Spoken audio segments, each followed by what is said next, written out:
Okay, Rogers, another episode of Voices, and I think one of the things that we need to start with today is the conference in Atlanta. You were there, I was there, and I think that we should kind of discuss it a little bit. Let me first get your views on what you thought about the conference. No, it was not a conference; it was a convention. Yes, hello viewers of Voices. We are glad to be back on air. Voices had to go on the road, as Mr. Ambe has indicated, to cover the Anglophone Action Group Convention in Atlanta.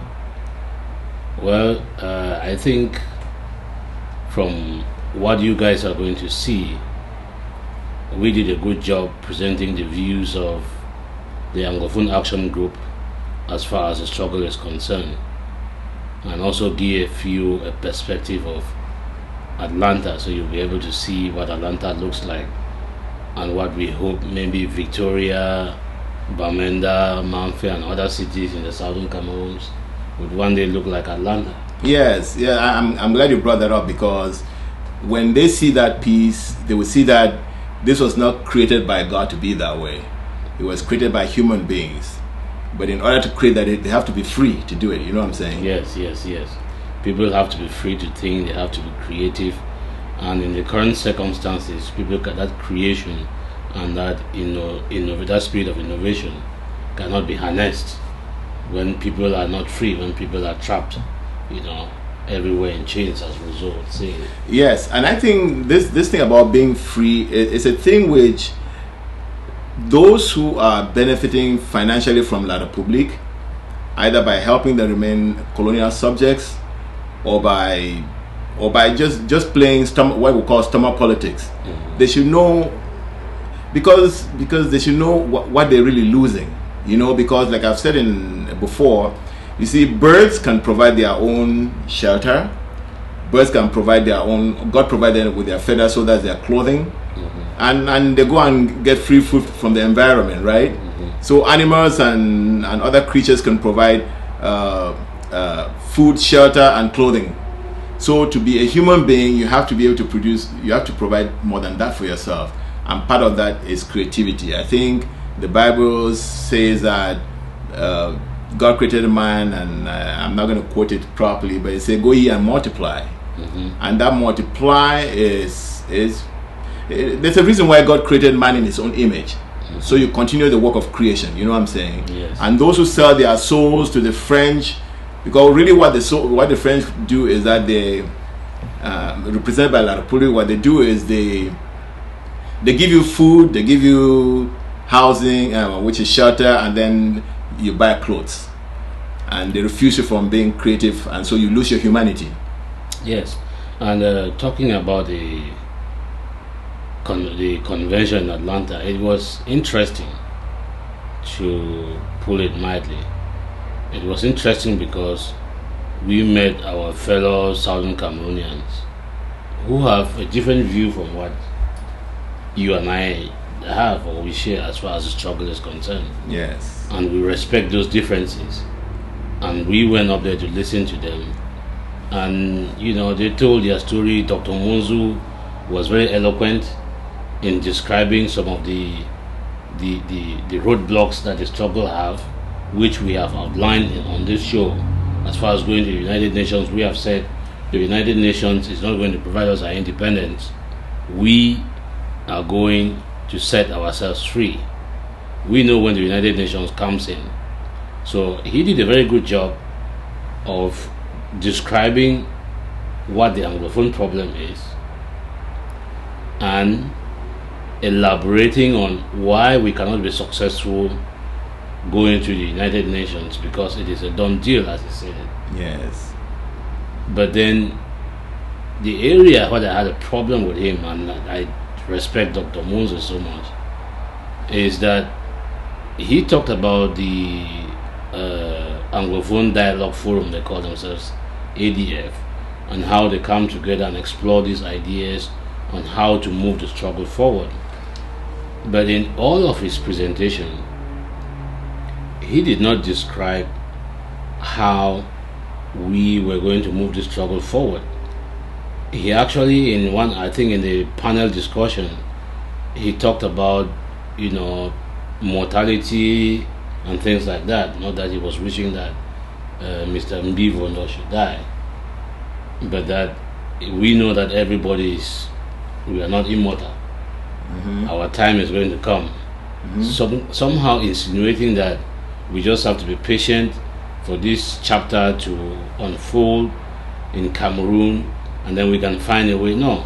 So those are the areas I have given him credit for what he did very well, and then I'm just trying to point out to you where I had issues with him, because he did not describe to us how the Anglophone Action Group or the Anglophone Dialogue Forum is going to create that avenue for Southern Cameroonians to be able to freely express themselves and their wishes without fear, without intimidation, without kangaroo courts and stuff like that.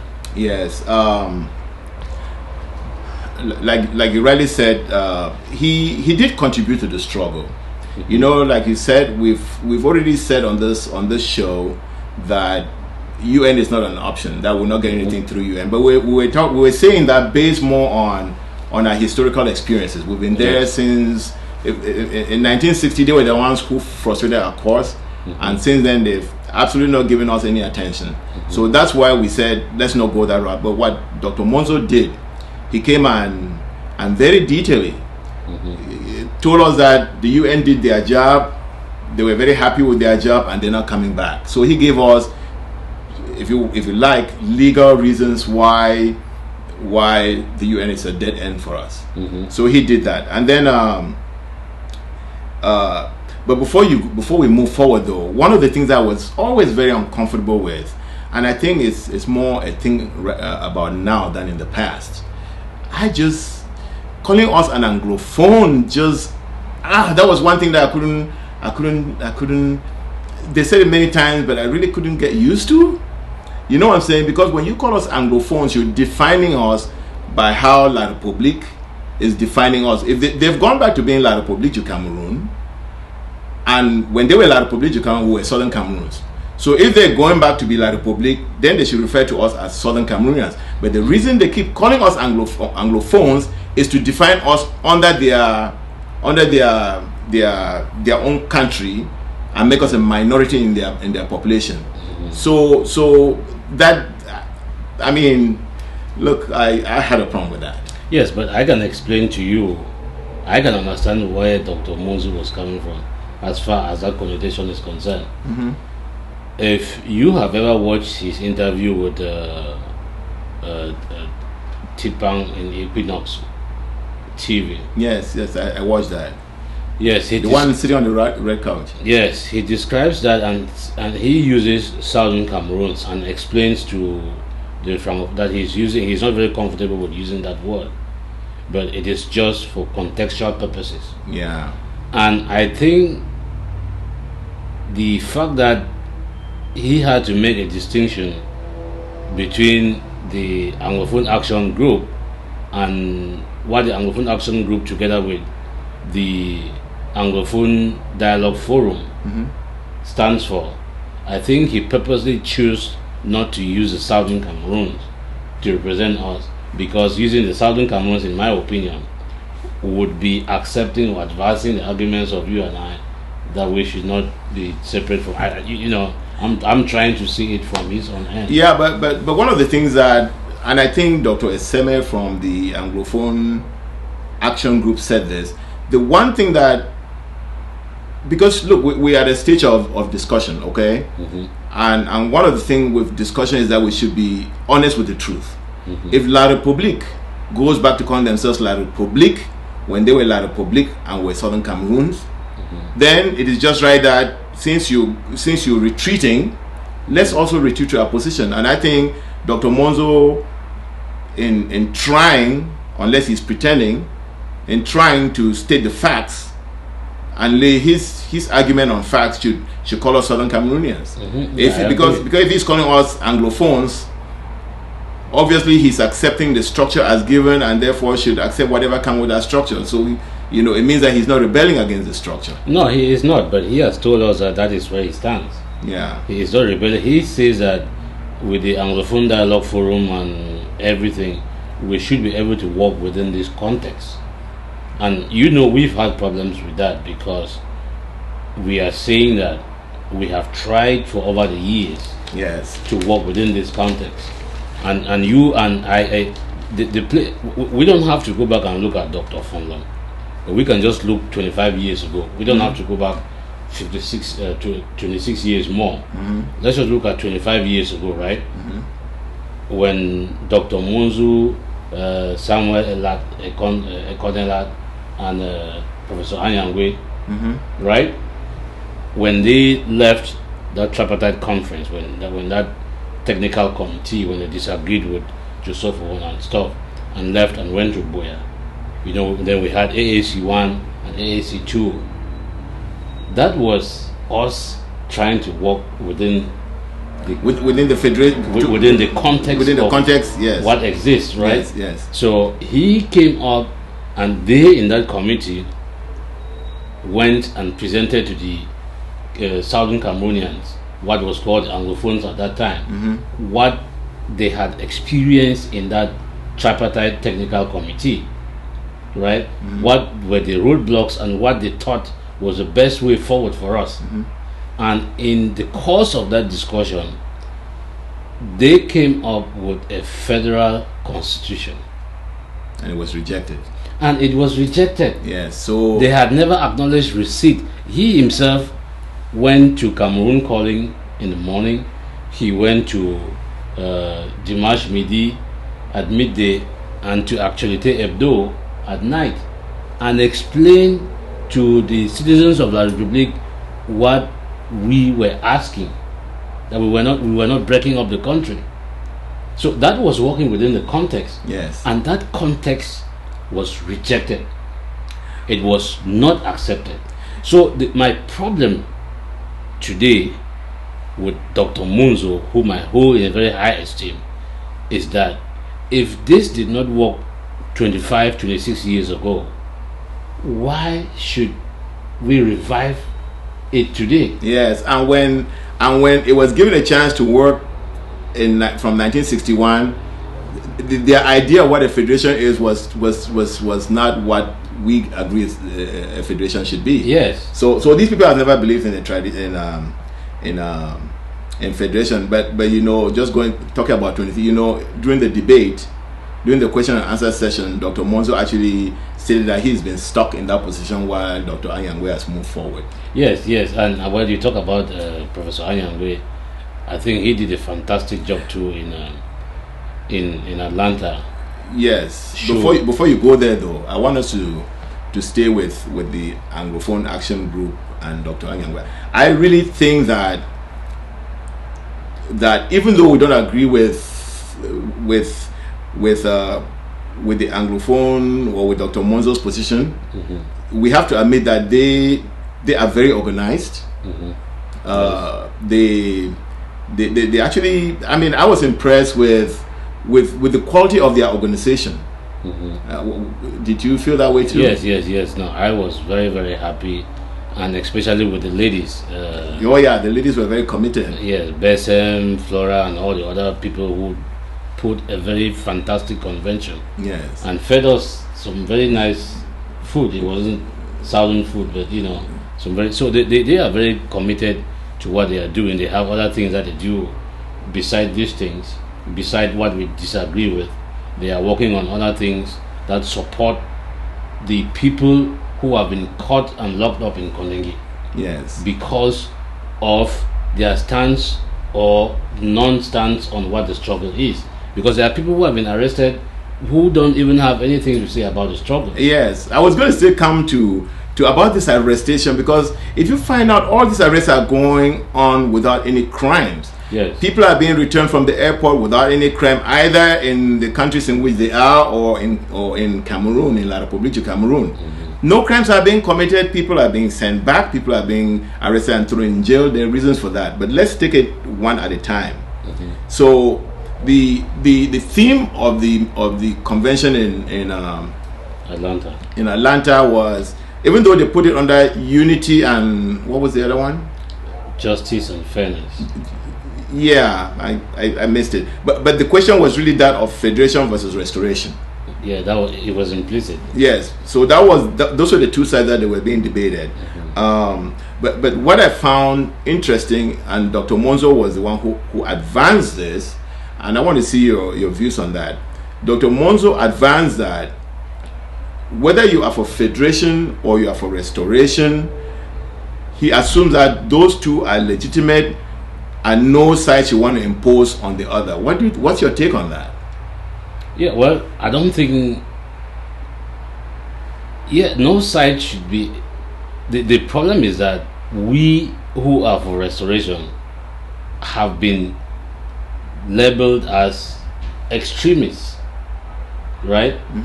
People who don't want, because no, that's La Republique labeling it. Let's stay away from what La Republique says. Yeah. I just want us to talk about is it legitimate to say that those who are for restoration and those who are for federation have the same standing and the same right to meaning that there's no consequence whether you go for one or the other? Is there a consequence for one or the other? No, there are consequences. Yes, definitely there are consequences, because if the people who are saying that we should stay the course, what they are saying is that the pains that our parents and our grandparents and us today are feeling, it doesn't matter. Yes. Right? Yes. Everything is working just fine. We don't have a reason to complain. Cameroon is one and indivisible, as their president says, and stuff like that. No, there are consequences for us who don't believe that that we are not feeling any pain. So if we go with what they are saying, what they are actually saying is that no, we don't have any reason to complain, and that is not true. So there are consequences if they say no, we are not on the same platform, because we have rejected what they are standing for. So what you're saying is that this is a debate that there has to be a winner or a loser. Yes, no, there is no. Yeah, there's no middle ground. No, there's no middle ground. So the doctor is not very correct in saying that federalist, which means continue with the system, which means continue with our extermination in our territory, accept the destruction of our government, accept the destruction of our industry, accept our colonial status or our second citizenship status. Yeah, that's what he's saying. Okay, let us just look at some of the things that just happened recently, right? Yeah. We have shown on this show, and probably in the introduction to our Voices show, the state of infrastructure, roads and everything in the southern Cameroon. Yes. The airport in Tico that was abandoned, the seaport in Victoria, the Bamenda airport and all the ring roads. And I think you saw I don't know if it was the launching or an inauguration or whatever it was of an airport, right? And there was an interesting write-up that somebody wrote, which was very, very interesting to me, that you are coming, the people have asked for roads, and you are coming to give them an airport. What is the percentage of that population that you are trying to serve with that airport? So those are the kind of things, that is the kind of government that Dr. Simon Monzo and his Anglophone Dialogue Forum people are saying that we should stick with. A government that does not know what the people want. Yes. A government that wakes up in the morning and say, oh, okay, maybe this is what you have to do. No, you don't know exactly what the people want. The people have told you what they want. You are unable to deliver it, and you think that what is good for you is good for the people. Yeah, let me. When you're saying that, this is what is going through my mind. Okay, that and I'm going to go further with the history in order to make my point. That before the colonialists came to Africa, right? Each of our tribes were sovereign. They owned their land, they made their laws, they had their very democratic governments, because you had the chief, and then the quiffons, and then the quarter heads. So we're very democratically organized. Yes. Just traditional, that's the way we were. Yes. And then when the Germans first came in, and we lost that sovereignty. And then they did what they wanted to do. Then the British came in, that the loss of that sovereignty continued. We gained a little bit of sovereignty between 1954 and really 1961, because even before 1972, when the so-called federation was abolished, La République already took over from 19. So within that little space of time that we had our own little autonomy, we created a lot of institutions that were really working for us, like the development agencies, yes, the Cameroon Bank. We created a lot of institutions that were created to serve us. And then after that, La République took over. So that little piece, that country called Southern Cameroon, which we are trying to rename as Ambazonia, has been governed by foreigners for over 100 years now. And so what we are really trying to accomplish right now is actually say, no, we are human beings. We have a right to govern ourselves. We don't need anybody to appoint our leaders or to decide whether we have a road or an airport and all that. And so those people who are going for federation, which means continue where we are, should know that we are fighting to claim back our humanity. Yes, absolutely. And so let's come back to the question again. So we know what the federalists are asking. So the restorationists are trying to say, no, we have a right as human beings to be the ones making decisions about things that affect us. And so the question of whether these two debates are on the same platform are definitely not true, because one is dehumanizing us and one is restoring our humanity. Because let me put it this way, if we were in that boat, it's saying that, okay, you know what, I have a right to drill a hole on the side of this boat and let water come in and sink all of us, and you have a right to say, no, let's keep going on this destination, which we think that's where our humanity is. And so these two cannot be on the same. One has to win. Yeah, and you make an excellent point with the boat analogy, because whoever is captain of that boat is going to steer that boat in a certain direction. Forget about even the boat sinking, right? That captain of that boat is going to steer that boat in a certain direction. If it is a federalist, it is steering the course, right? What is happening today? Francophonized schools, lack of employment, no hospitals, no roads, constant arrests, trials in Francophone kangaroo courts without the common law system of law. That is where that captain is steering that boat, right? The federalist captain is staying the course. And we restorationists, we are saying that no, we have stayed on this course for 56 years and it has not gotten us anywhere. Yes. It's like you are looking at an ice block staring at you in the face, and you are just steering the boat straight into it. Yes. No, we have to get off that course. Yes, we have to get off that course. We have to get off that course. So it's not, so the person steering our boat into an iceberg doesn't have the right to continue as the people who are trying to save us by steering that boat. Yes. So, and that is where we are in the fight of our lives. Yes. Because you are not going to just sit around and hold your hands behind your back and wait for that guy to steer that boat into that iceberg. Yes. So, and that is what we are fighting. Yes. We are fighting that no, we have been on this course for 56 years and we are done with it. We have to get a different captain on that boat, because this federalist captain is just going to take us home. Yes. We want to get home. We want to get home. That's so there's no two ways. No, there is no two ways. And having said that, it includes the SDF. The SDF should know that they are in that federalist boat, and that is not serving our people. Yes, well, you always have to go and talk about the SDF, and I've reminded you so many times on this show that the SDF is a political party in La République, and it represents the interests of La République. It does not represent the interests of the people of the Southern Cameroons. So the SDF can just go up right across Matterson and set up shop there. Well, I really think that it's always important that we talk about the SDF. I'll tell you why. The SDF has its origins in the Southern Cameroons, and the SDF again, and so our people looked up for it for a while for leadership. The second thing is that you should know that the SDF, by participating in La République du Cameroon's parliament, they are legitimizing the La République du Cameroon's occupation of our territory, because they can say, oh, we are self-governing ourselves because here are your parliamentarians. I've already advanced that. So no, we have to always let them know that, and I've said in the past that those of our people who are members of CPDM are like Jews joining the Nazi party. They are out to destroy you.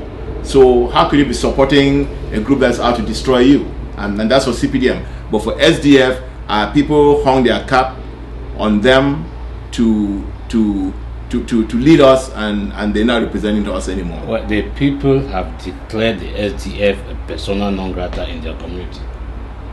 Okay, they need to make that message stronger, because I don't see that. You don't see it? Well, the SDF people are still going back home and going back.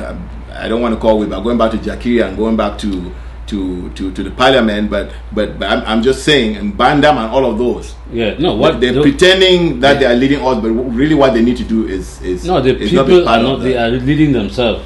Okay. The people are not with them, and the people have said there are going to be no elections in the Southern Cameroons in the near future, unless it is by the people of the Southern Cameroons. So those people are representing themselves. They are not representing the people, because you cannot be representing the people when you cannot articulate the issues that concern the people. And that is what these federalists are telling us. Yes. Right? They are telling us that we should stay the course.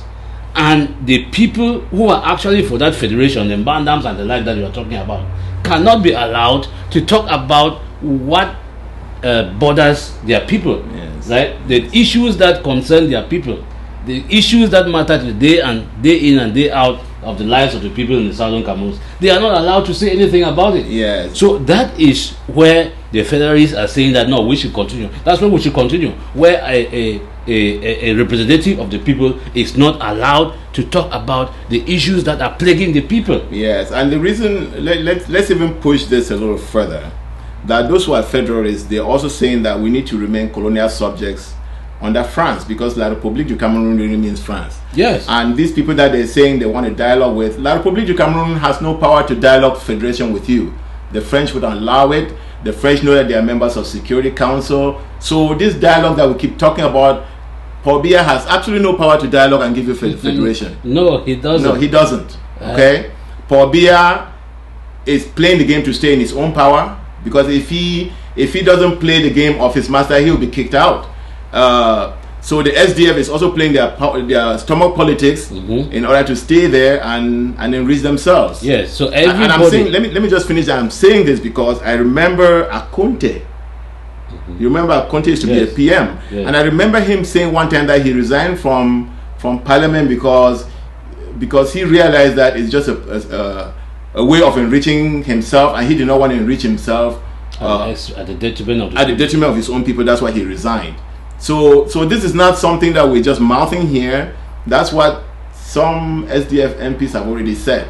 But they should know for sure that those who are talking federation and working with La République are actually working for France, because there are French people in Yaoundé right now who are listening to the conversations and advising Paul Biya and whoever they can advise. They have their security advisors inside. What do you call their secret agents?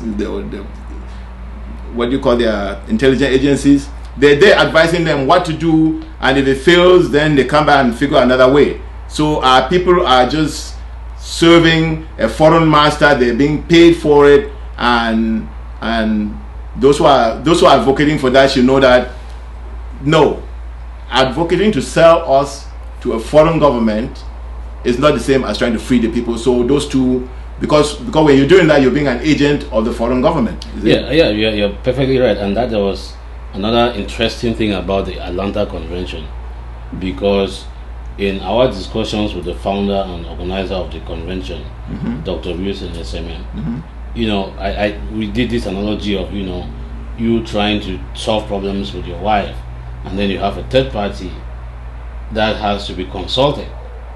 So it seems as if our friends and our brothers of the AAG and the Federalists don't see that particular aspect of French domination in all of French Africa. Yes. That particular aspect is absent for them. Or not. I don't know if they refuse to accept it or that they don't see it. Well, let me say this, okay? I want to keep a silver lining in that whole argument, because these are very intelligent people. Most of them doctors, most of them obviously Successful. very successful.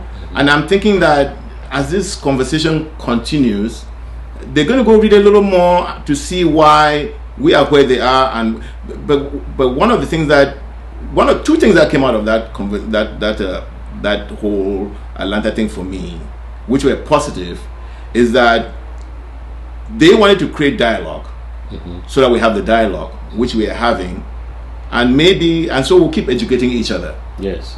That's one thing.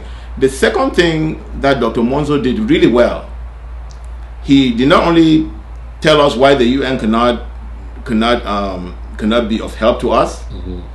He also spent a lot of time advising us that we should be very critically analytical about our problems, that we should consider every fact, whether the fact is for us or against us, but we should consider it. And I think that's a useful argument that he made, even for us restorationists or for the restorationists, that we need to not just accept or only consider what is in favor of all. We should consider everything, because if our 1 and 1 doesn't add up to 2, our takeoff to federation will not work. Yeah, not to federation. I mean to restoration. I'm sorry. So he was very instructive, and I hope that they learned from that. That's true. Yes, he also advised about coming together, which that was part of his criticism of Skakov. You remember that? Do you have anything to say about what he said and what's your take on that?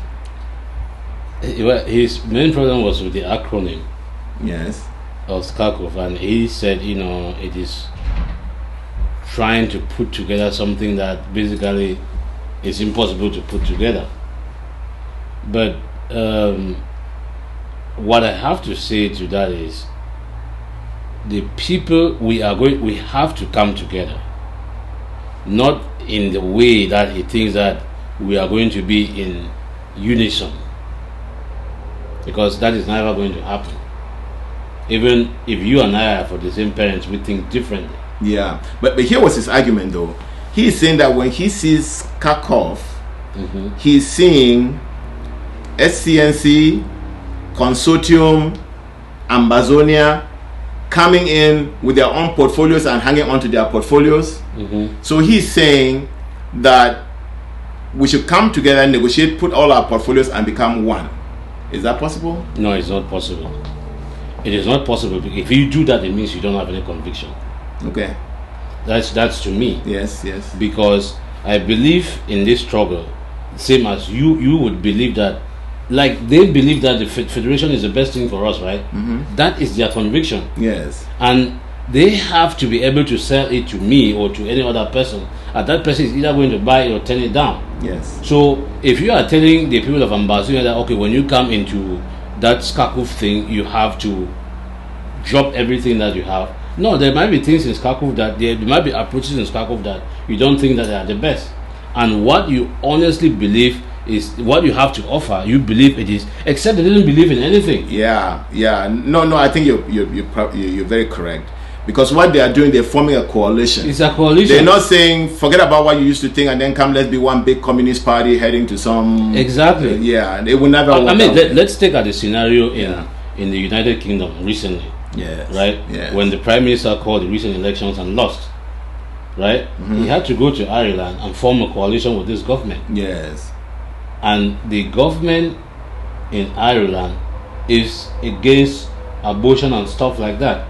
So now they had to look for a way to accommodate that political party in order to be able to work with them. Yes. That government, in coming in that coalition with the government of the United, they didn't drop their opposition to abortion and some of those ideologies. Yes. So it is impossible, or it is it is unheard of that you will ask somebody that because you want to form a coalition with them, they should kill their beliefs. No, they can't. No, they cannot. So it is an impossibility. I don't agree with it. Yes, okay. I want to.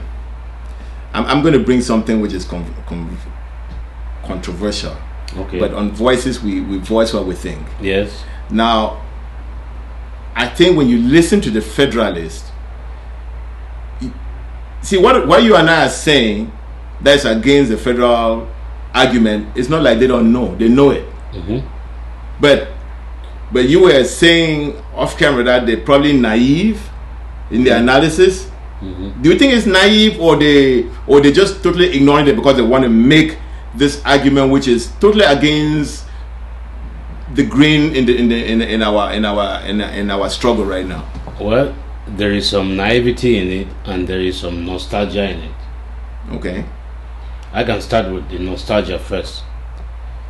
The nostalgia is some of the relationships, like Dr. Iseme said, we have these French people that we have lived with and all, and Dr. Munzu himself said that there has something has existed for the past 56 years and we have made progress. I don't know what progress he's talking about. No. But those were his words. Yeah. He said we have made progress. Yes, I remember in this that. union. Yes. So that is that. Stop that. Is there any progress made? No, really? I don't know what progress he's talking about. I haven't seen it. Yes, because we've lost everything. The roads that we built, the airports that we had, the banks that we built, the agro-industrial, even CDC is no longer with us. Everything is gone. So I don't know what progress he's talking about, but let us give it to him. Well, we've made progress being that they've taught us French and want us to only speak French. Well, maybe maybe that's progress. Who knows? Except French is a dying language. You can fly into France now and you will not have a problem with communication. No, because everybody is talking French in France. In fact, Gbagbo said that. Gbagbo said that when he goes to France, all the conferences are in English, but then when he comes back to his country, everybody wants to speak French. I'm talking Gbagbo now. He's the president of. He was the president of Ivory Coast. Yes. So another thing with the French, do you know that if all the information you get in the world is in French, you'll be getting only a third of the information that's published in the world, because 3/4 of the information that's published is in English, and sometimes it takes like 5 years before it's translated into French. So we have really gained nothing. Yes. So coming back to that question. So that is the nostalgia that I'm talking about, that maybe they are caught up in that nostalgia and they don't want to let go. But the naivety is, if you, Professor Anyangwe did a very good job of this, of elucidating every single statement that French people, presidents and business people have said about why they came into this relationship with us, showing how it was never meant to be what we thought it was supposed to be. Mm-hmm. So in fact, he gave more quotations than I've ever heard before. And he has cited, and those things are there. You people can go and take a look at it. But I think that we should actually bring up those things and discuss them. Look at those authors that he cited, and discuss them on the show here, so our people should know. So that is so this thing is purely by design. There's a blueprint to finish us. I think the only surprise is that we're still surviving today. Yes, and that is what surprises them. So that's where the naivety comes in, because he did a very good job of pointing that out. And in Professor Simon Munzu's discussion that maybe we should wait for when this guy dies, and then maybe something better will come up. And I told him that, hey, look, the other guy in Gabon died and nothing happened. Yeah. And in Togo, right? Yeah. He said he was going to explain to me why it happened that way. I don't know how Cameroon will be different, because those guys are jocks. They are jockeying for position already. The sons of the president or whatever. Yes, and you jock for positions by telling the French. Yes. That you are going to toe their line. Exactly. Yes, because it's a blueprint. This blueprint is a French blueprint. It's not even that of Cameroon or Gabon or any other francophone territory.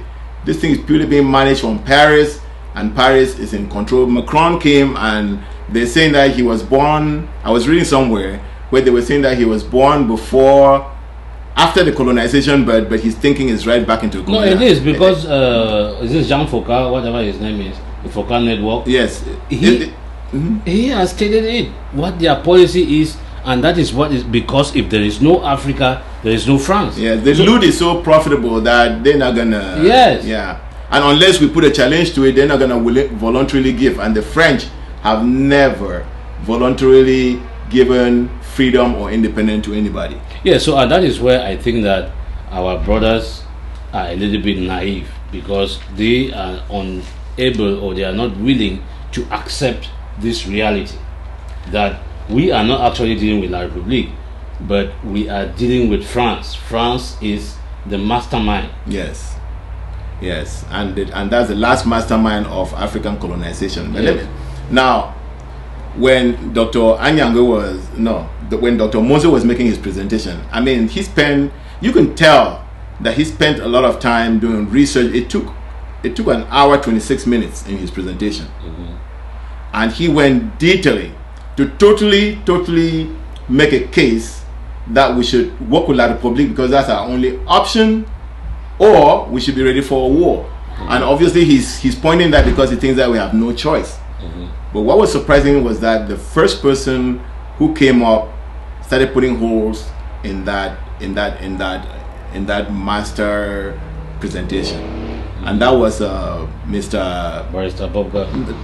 Yeah, that was it Bobga or? Yeah, that was Barrister. Yeah, Barrister Bobga came, and he said in all, because Dr. Monzo went into all the different territories that were under UN and said they've all been given away, they've all disappeared, and the trusteeship council that was supposed to be managing all that has been disbanded. So accept your fate, accept your bondage, and that's your cast for life.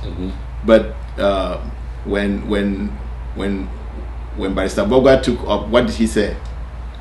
No, he said there is the former Yugoslavia, right? Yes. There are all these countries that used to be together, and at some point, some of them decided to go their own separate ways. Yes. So even if you go with the argument that Dr. Simon Munzu was making, that the trusteeship organ at the United Nations has disbanded, our fate has been sealed, the final nail was put in the coffin, and everything is done. No, we still have a right to stand up and say, hey, we don't like what is happening with these people and want to go our separate ways. Yes, and no, what Barrister Bobga said was that I didn't hear you talk about South Sudan. Yes. I mean, that's a country where they took independence together, and South Sudan is an independent country today. Yes. So it's not only through the UN. No, it is not. It is not. And he made that point. Yes, South Sudan is one of them. Yes. And there was Ethiopia and Eritrea. Yes. Right? Yes. They went there. So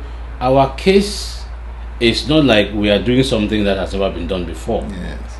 And I don't even, because when you even use the South Sudan case, it is it brings in that secession jargon that people like to use, because that is a clear case of secession. Yes, but remember, Dr. Anyangwe also said that it is not against the law to secede. It's not against the law. Yes, because he made one big example that the formation of many countries lately have become through countries splitting with each other. Yes. In the past, it used to be countries that new countries came together by territories obviously being forced to come together. And all those. Yeah, so he said most of it today is by splitting. Yes, and then he said something else about even putting holes on Dr.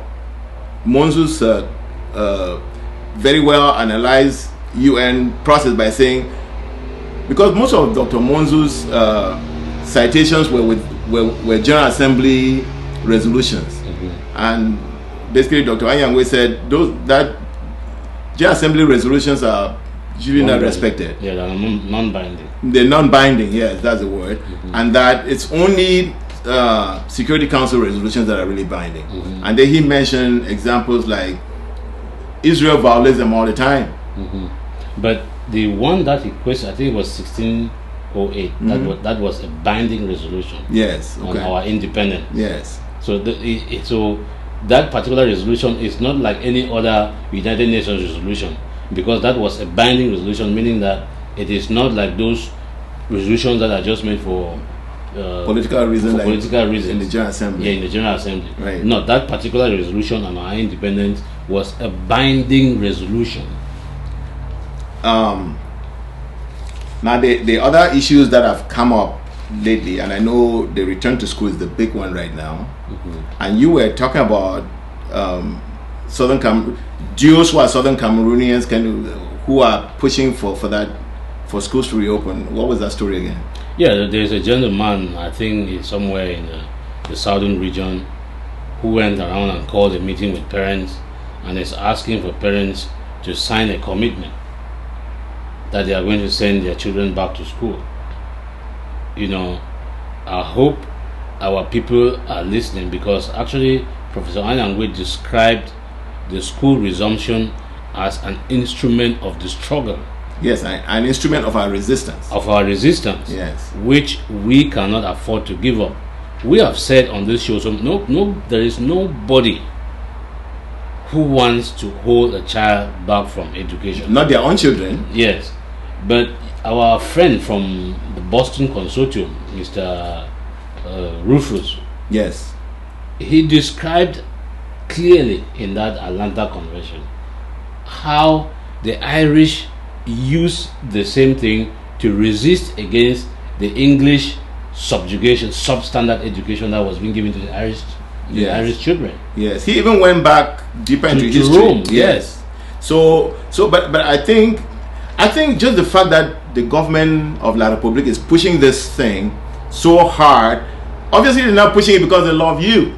No, they don't love your children, but there's a reason why they're pushing it, and they don't want to tell us the reason why. But I can tell you that reason is destroying them and making them lose control of our territory, and we should know that. No, let me explain to you what I think is the reason. Yes. They don't have the Sacred Hearts and the Our Lady of Lords and all those things where they have to send their children to be trained in the Anglo-Saxon system of education so they can come back and be accepted in the Supreme Court as having undergone the Anglo-Saxon education.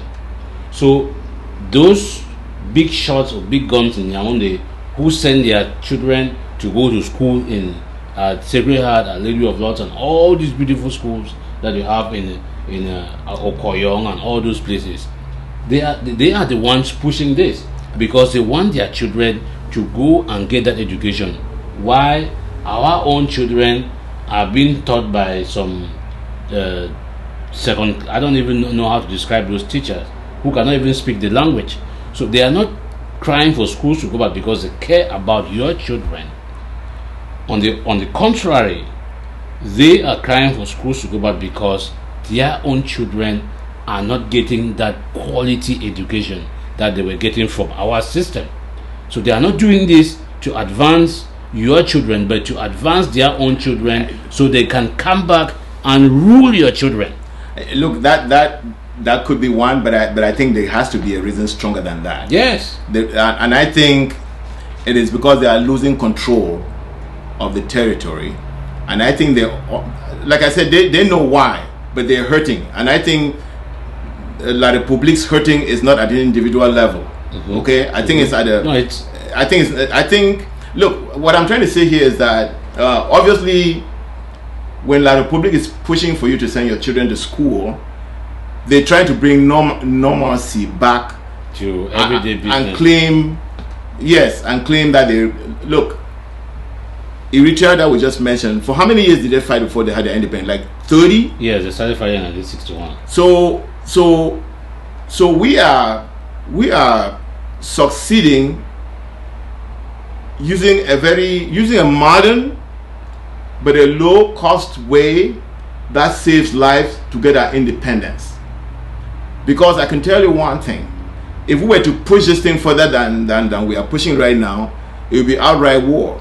And in a war, what happens is the young ones that go first, right? Because those are the ones that go to the front. Mm-hmm. So I think that let's use all the non-violent ways to resist our colonization.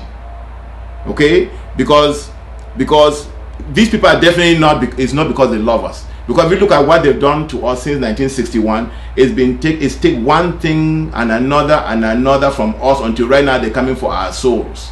So it is not going back to school because of anything else, but because there's a pressure, which is an international pressure, and that's what I'm thinking. And the optics is not very good. The optics is not good.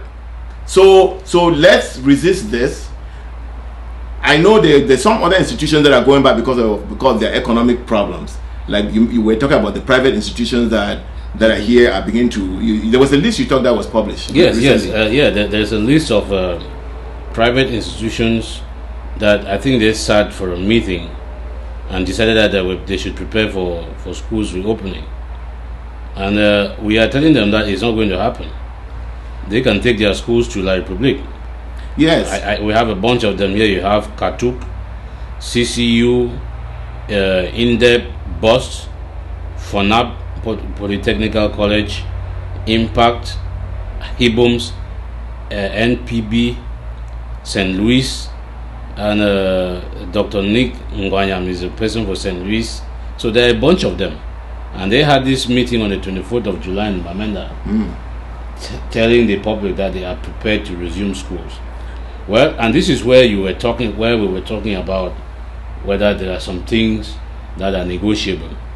Well, those people have a right to say we want to prepare for schools to resume, but they don't also have a right to determine what kind of country our people are going to live in.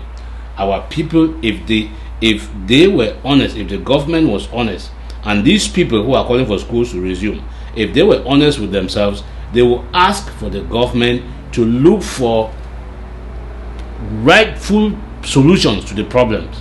The people have articulated what the problems are, and this government has ignored the people. So if they were honest that they want to serve the people and not just their bank accounts, they will be pushing the government that yes, we want to open our doors for schools to go. But have you addressed, and I bet you there are some of their students who are being detained in La Republique du Cameroon. So don't those children who are being detained in La Republique deserve to be sent to school? Let me address let's even forget about the bigger picture about schools, okay?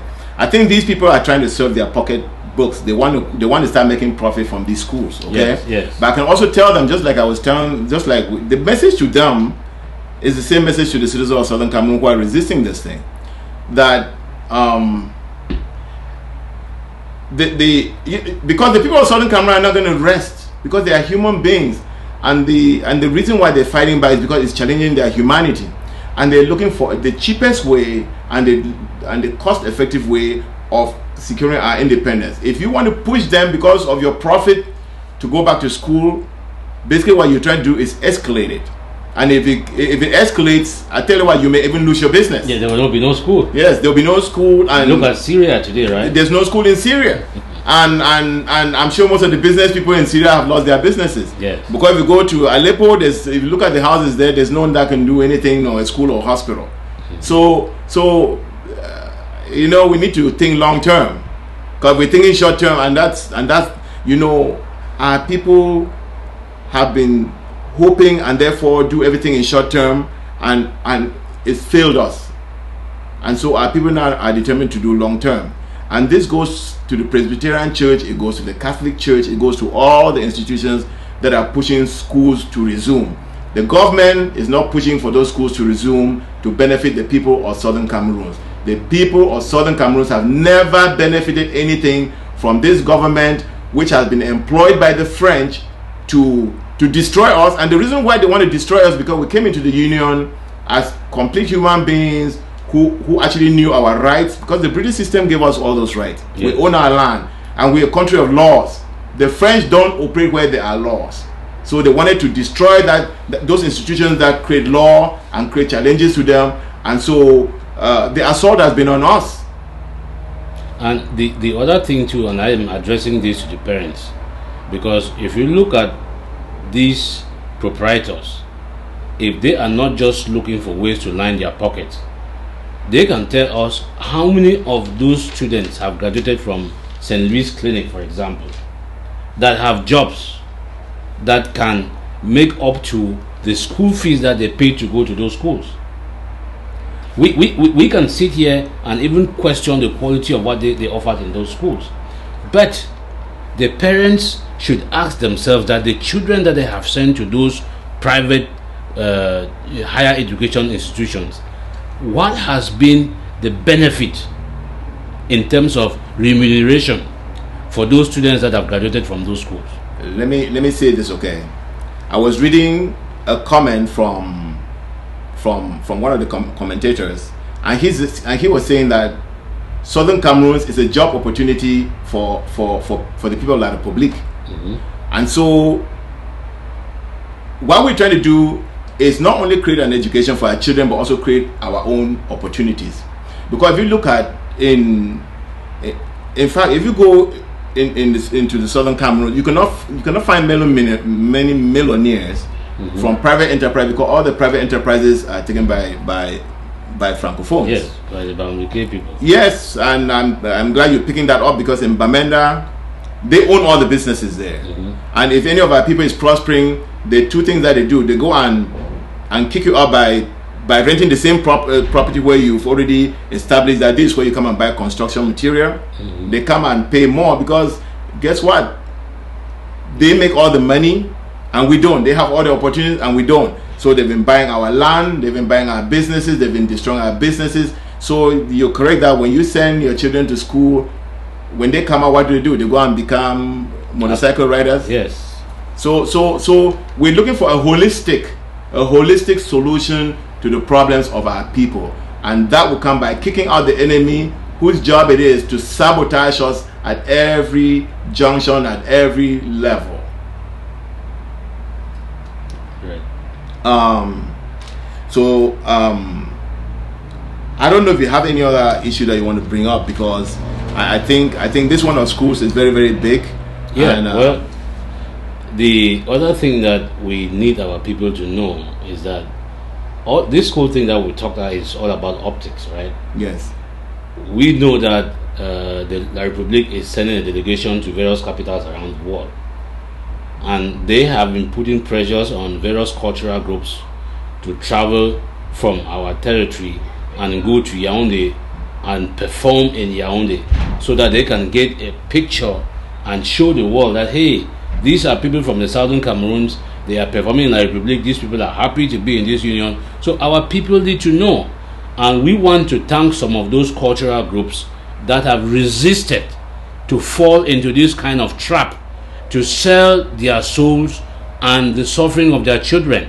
Some of them have said they cannot go to Yaoundé and be dancing in Yaoundé when their children and their husbands and their boyfriends are locked up in prisons in Yaoundé.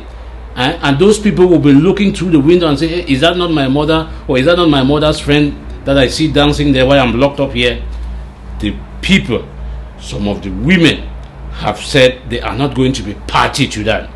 And we want to thank them and encourage I hear there are groups that have come from Nkambe and all those other people. They should know the law of karma.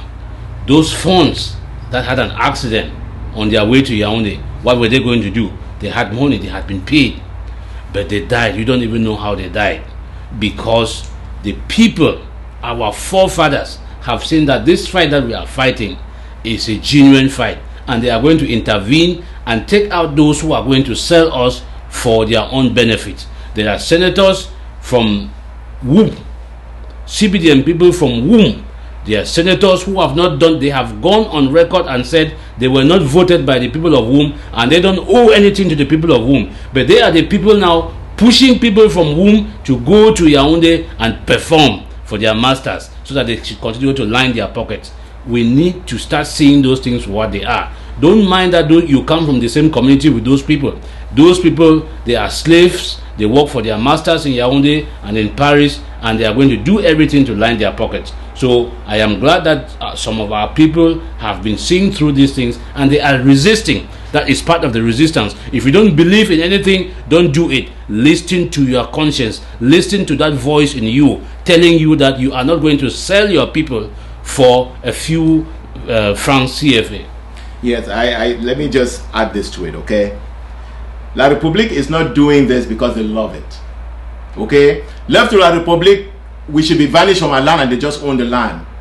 But because of, remember that La Republique did not gain us either through some colonial pact or anything. They moved into our territory because of some voluntary decisions that we made. Even though those were never concluded and they are in our land illegally, the reason they are doing all of this, trying to show a relationship with us, is because we are saying we don't have a relationship with you, and they know that internationally or otherwise there's a meaning to that, and that meaning is not good for them. So the reason why they keep pushing us to come and dance and they you see, those are people who shut off the internet because we're showing pictures of what they're doing to us. Now they want pictures that they like of what their relationship is with us. Yeah, so they can go and do the opposite of what our pictures that show the real thing did. It did a lot of damage to them. Okay, so our people should look. These people are not going to eat us. They have survived in our land for a long time, for the 56 years, by terrorizing us. And like they say, when you push man, you go for what was the word? You go for corner water. Yes. Yeah, he will accept the fight. We have accepted the fight now, and they're realizing that they thought they were bullies, but they can fight. Yes. And because we're doing it intelligently, we should continue resisting them. Do not go and participate in their events. Don't go and dance in their thing. Don't send your children to school. Let's do these things that shows that we don't want these people, and at some point they will become irrelevant, or it will allow the next stage of our struggle to continue. Yes. But they're trying to make sure that we don't reach that next stage. Yes. And I want to give a shout out to those strong people of Bamenda who intervened and saved that young man who was being transported to the airport in Bamenda to be carried to Yaoundé. That is what each and every one of us has to do. We cannot allow them come in and snatch our people and take them away. So if you hear that somebody has been taken, you people put up the barricades, you put up everything and make sure that they don't take that person away. That is how we are going to fight this fight, and that is how we are going to win this fight. Don't let them come into your neighborhood and take out any person, even if you have a grudge against that person. Don't let La République take that person away from you. Settle that grudge with that person and be that person's brother. Be that person's keeper. Having said that, let me say this, okay? If a police, let me call them police, they're terror agents, but let me call them a police. If a police cannot show an arrest warrant on why a particular person should be arrested, they are kidnapping. You know what I'm saying? Yeah. They are kidnapping, because if you let me say this, and I want to say this about a lot of what La République is doing. If you look at the citizens from the different, I know I'm repeating myself here, but I think there's something to repeat.